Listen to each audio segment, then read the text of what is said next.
ในวันที่ 1 เมษายน 2026 ที่โรงแรม Doubletree Hilton ได้มีกองประชุมปรึกษาหารือเกี่ยวกับผลของการเก็บกำข้อมูลในการสร้างตั้งจุดเสื่อมสารเวียกงานการเงินที่เกี่ยวข้องกับดินฟ้าอากาศและความยืนยงโดยการให้เกียรติเข้าร่วมเป็นประธานของทานปริญญาเอกสิทธิโรจน์ลาภพลหัวหน้ากรมนโยบายเศรษฐกิจและการเงินมีบรรดากรมอ้อมข้างกระทรวงการเงินกระทรวงที่เกี่ยวข้องและครูร่วมพัฒนาเข้าร่วม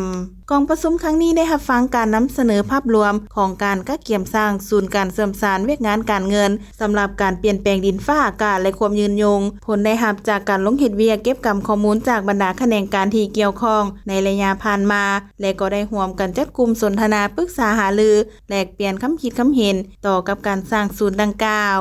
ในกองประชุมทานปริญญาเอกสิทธิโรจน์ลาภพลได้มีคำเห็นเน้นหนักถึงความหมายความสำคัญของเวียกงานดังกล่าวซึ่งเป็นแขนงการที่มีท่าแหงในการระดมแรงทุนและสร้างความทนทานต่อสภาพการเปลี่ยนแปลงดินฟ้าอากาศโดยเฉพาะการกะเกียมความพร้อมในการรับมือกับภัยพิบัติธรรมชาติดังนั้นเพื่อเห็นให้เวียกงานดังกล่าวได้รับผลสำเร็จแต่ละแขนงการต้องได้เอาใจใส่ในการค้นคว้าปัญหาที่ติดพันกับแขนงการตนและสร้างหาวิธีแก้ไขร่วมกันเป็นต้นแม่นขอดการประสานงานด้านเทคนิควิชาการและกลไกเข้าหาแรงทุนมาสนับสนุนเวียกงานดังกล่าวเพื่อให้สามารถได้นำใช้เข้าในการปฏิบัติเวียกงานตัวจริงให้ได้รับผลดี